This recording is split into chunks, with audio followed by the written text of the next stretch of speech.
Hej, jeg er Karen Hørmann fra Center for Smykkeformgivning. I den her video vil jeg vise dig, hvordan du kan lave nogle små hjerter af ganske små klumper eller rester af art clay silver ler. En gang imellem så får man nogle små rester i art clay ler, og man ved måske ikke lige, hvad man skal bruge dem, og det kan være, at de er ved at blive lidt tørre. Så kan man gøre det, man lige lægger det ind i et stykke baby wipe, sådan et stykke vådserviet, og lige lade dem bløde en lille smule op. Og så kan man mærke, om den er blødt op og blevet fin igen, og så kan man arbejde med den. Jeg har sådan en lille rest her på 3 gram, og det er faktisk nok til at lave et lille fint vedhæng. Så jeg deler den her klump i 2, og så laver jeg 2 små pølser, som jeg gør tynd i enderne ved at trykke lidt mere ude i den ene ende først, og så bagefter i den anden ende.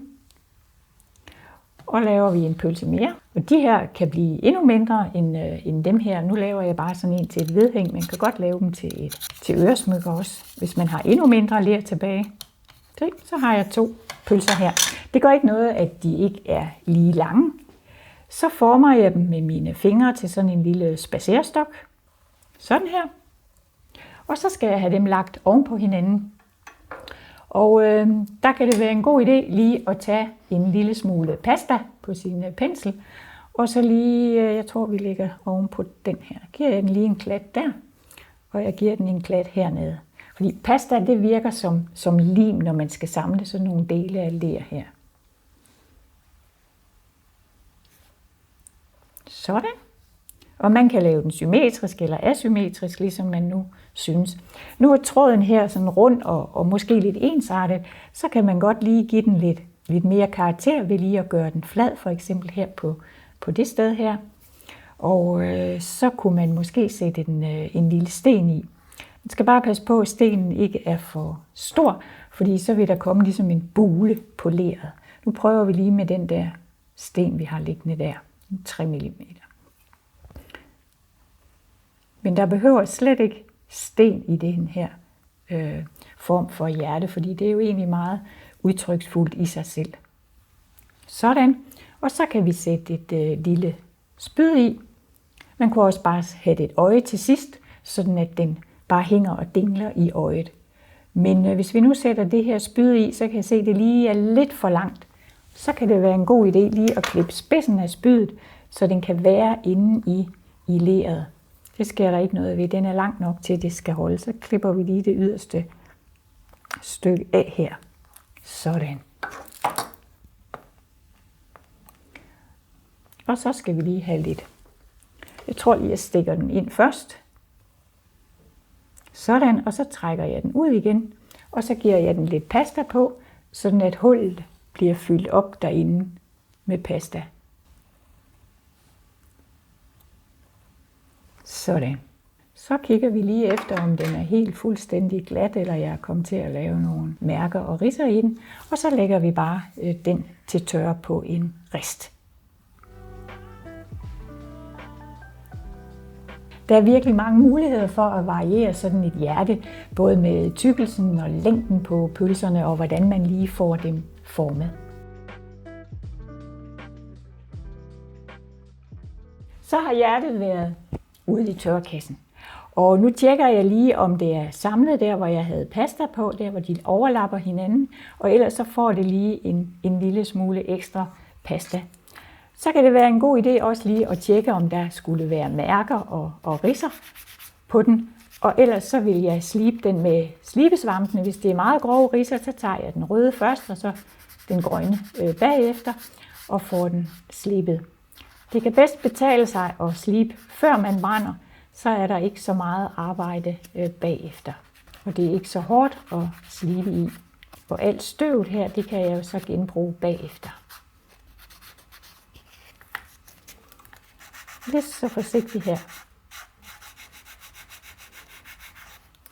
Og så kan jeg se, at der er et lille bitte hak hernede, et lille bitte mærke. Så er vi klar til at brænde den. Og der tager vi så vores loddekarrusel og en rist. og lægger den op på, mens vi brænder. Og nu skal den så brændes i 2 minutter, og det er fra den tid, hvor den bliver orange-rød.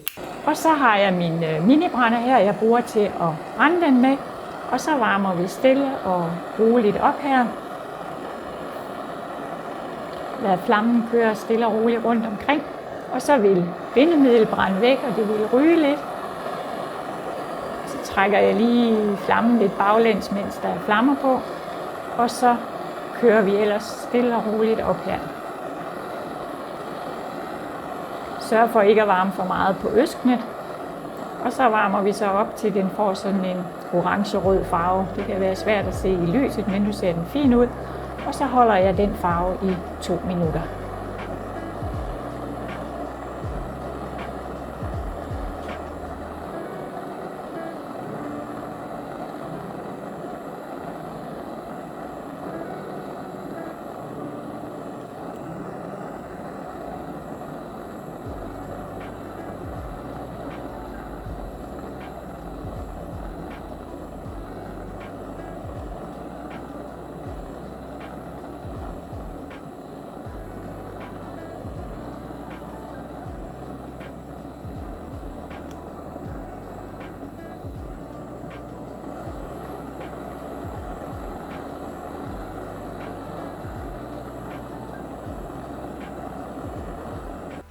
Så er det sådan, at når vi har brændt noget, der har sten i, så er vi nødt til at lade det luftafkøle, inden vi begynder at børste det.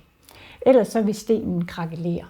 Hvis man vil have, at det skal gå lidt hurtigere, så kan man løfte den ned på pladen, hvor det ikke er varmt, og så kan den afkøle lidt hurtigere. Så er vi klar til at børste hjertet her. Når det er brændt, så har det jo den her hvide krystalliserede overflade, og der vil vi så gerne børste med stålbørsten. Og der børster vi bare godt, og så kommer sølvet simpelthen frem.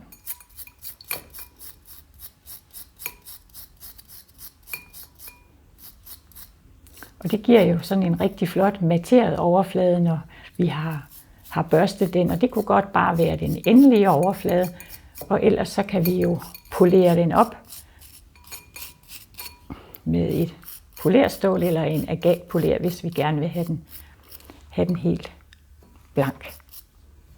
Man kunne så vælge at gøre den ene af trådene her blanke, og lade den anden være mat, eller man kunne polere dem begge.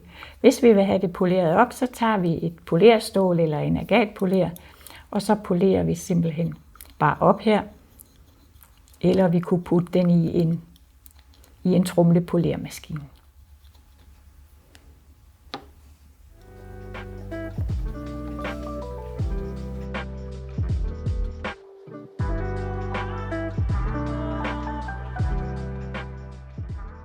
Tak fordi du så med i videoen om de her små ting, vi kan lave af rester af Art Clay.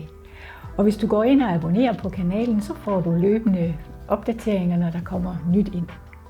Måske ses vi igen.